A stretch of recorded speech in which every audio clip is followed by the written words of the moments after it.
Ya en un escenario más así como un poco más, pues no sé si llamarlo viajado, no, mucha gente habla de que no, pues estamos en un cambio de economía y entonces nos vamos a los criptoactivos y porque entonces pues inviertan en Bitcoin, inviertan en etcétera, ¿no? Y pensando, suponiendo que pues todo está se va a mover hasta allá porque la inflación, porque la impresión excesiva de dinero y todo eso.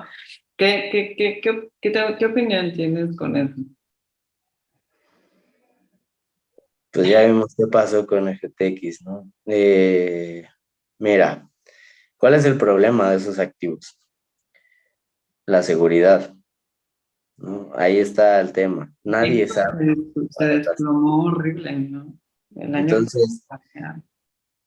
correcto. Y se lo estás dejando, esa responsabilidad se la estás dejando a una empresa que no está regulada, a una empresa que no tiene controles, que no hay un supervisor. Y luego dice, oye, ¿y quién revisó todo esto? Compadre, pues le metiste dinero a algo que ya sabías que así funcionaba y que por más que te quisimos advertir los riesgos, no los consideraste. No, o sea, dijiste, no, bueno, es que yo no quiero entrar a un sistema bancario tradicional. Es que yo no quiero, bueno, pues eso es lo que pasa.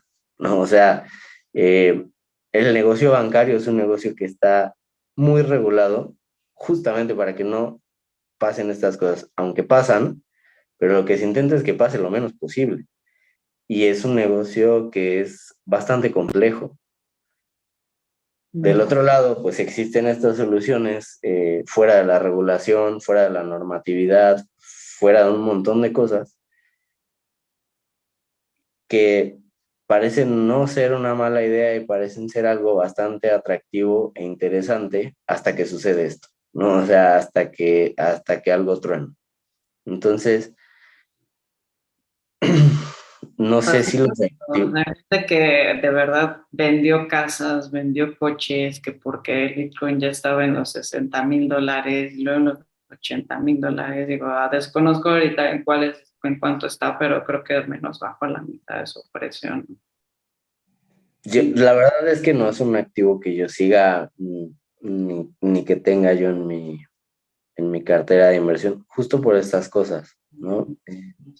Es la pregunta clásica del economista, te va a decir, oye, ¿y cuál es el valor detrás de esto? ¿Dónde Mm. está soportado todo esto? Y como economistas, el gran consenso te dice, es un esquema de Ponzi. Un esquema de Ponzi es un fraude, básicamente. Y consiste en que siempre empiezan a llegar más inversionistas y a poner dinero y el tonto que llega al final, paga la cuenta de todos los demás. Ese es el problema de un esquema de Ponzi, ¿no? Entonces, pues hubo gente que pagó esos platos rotos. Que pagó la De cuenta. Sí, colección. total. Es bueno saberlo porque pues muchos emprendedores justo, ¿no? Llámalo desconocimiento, llámalo mucha información que existe en las redes, llámalo emoción, ¿no? Porque el dinero es emocional. Caen en ese tipo de cosas o lo consideran como alternativas o como opciones porque es del futuro, porque las tendencias, porque la web 3.0, porque el blockchain, porque lo que tú quieras y pues llegan a caer en ese tipo de cosas siendo más afectados que beneficiados y bueno, pues que al final caen en situaciones más complicadas, ¿no? Entonces, bueno que lo sepan para que, hablando de los expertos y no de información falsa que se presenta por ahí. Mira, la verdad es que todo suena muy bonito y la complejidad es atractiva. El problema es, muy difícilmente alguien te puede llegar a explicar todo lo que está atrás, porque es demasiado complejo. Entonces, en esa complejidad se pierde mucha gente y se enamora y llegan los inversionistas. Eh, y no solamente aquí hay, o sea, aquí hubo bancos que invirtieron, o sea, aquí hay un montón de gente, pero alguien pagó los platos rotos. Y esa es la verdad. Y seguramente algo saldrá de esto, alguna regulación, algo va a salir con esto. Claro, eso Entonces, sí. digo, bueno, yo la verdad es que digo, bueno, si le pusiste 5% de tu cartera, bueno, qué lástima, perdiste 5% o 2,5. Pero si le metiste el 100, hijo, ahí sí está complicado. O sea, ahí sí Gracias por pagar la cuenta. te comiste un buen sapo, te comiste un muy buen sapo porque sí estuvo duro el trancazo. Eh, pues la diversificación, ni modo, ahí ya no. Creo que el comentario es, pues, algo que tienes que aprender de esto es a diversificarte, ¿no? Ya está. Eso sí, definitivo. Oye, Marco, y cuéntanos un poquito, pues con todas estas perspectivas que tienes para 2023, ¿en qué sectores crees que debamos poner mayor atención?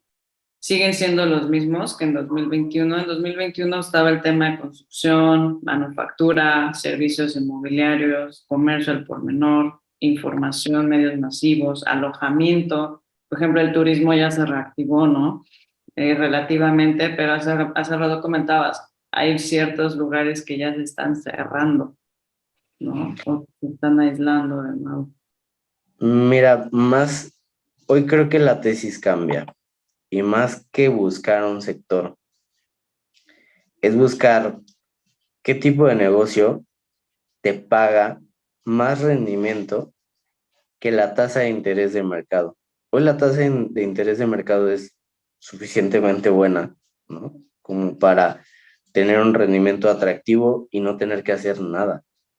O sea, tú pones tu dinero, lo inviertes y al final del año te vas a llevar 10, 11, 12%, dependiendo de cómo evolucione la inflación y las tasas de interés, pero no se espera que bajen. Entonces, un 10% sin hacer nada, eh, ¿cuánto riesgo estás dispuesto y cuánto trabajo estás dispuesto a meterle a un negocio para llevarte el mismo 10%? O sea, hoy la tesis es, tiene que ser un negocio o una empresa en un sector lo suficientemente bueno que te pague más rendimiento que el mercado. Y aquí pues entra temas que son mucha planeación financiera, mucha estrategia. ¿Por qué? Porque vas a tener que aprender a jugar con el flujo de dinero. Y estas ya son, digamos que, clases de niño un poco grande, ¿no? O sea, aquí es empezar a ver cómo funcionan los instrumentos para jugar con los flujos de efectivo, para jugar con tu ciclo de efectivo y para hacer que el dinero rinda al máximo.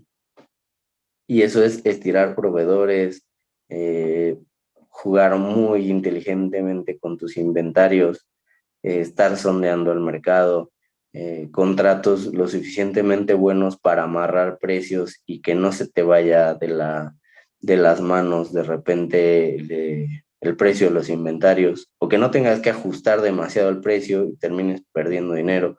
Entonces, digamos que aquí ya es la segunda parte del juego, ¿no? O sea, ya es la parte del juego de decir, bueno, estamos en un escenario de incertidumbre y hay que jugar muy inteligentemente y hay que jugar estratégicamente a generar un rendimiento lo suficientemente grande para que merezca la pena haber hecho el negocio. Eh, y luego además, pues es que tienes que buscar industrias que su rentabilidad a lo largo del ciclo económico no fluctúe, para no meterte en un tema estacional y que digas, sí, hoy me da 30% de rendimiento. Sí, bueno, pero vamos a ver en mayo, a ver si no te da -5 o -10, porque pues esa industria no jala en esos meses.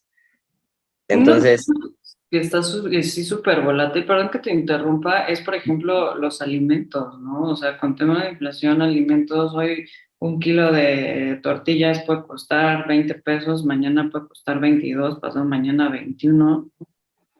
Entonces siento que ese tipo de bien complicados ahorita porque pues tú consigues tu materia prima, pero entonces te cambia el precio del maíz, el precio del gas, el precio de esto y a ti no te deja, o sea, fluctúa cañón. Aquí el problema es que consigas materia prima cara. No es que la consigas, o sea, nunca va a ser un problema que la consigas barata. El problema es que la consigas cara y y te inventariaste 2 meses y en 15 días baja el precio a la mitad. ¿Y luego dónde vas a sacar el dinero? Vas a generar pérdidas. Entonces, aquí están los temas. O sea, esos son los temas con los que hay que tener cuidado.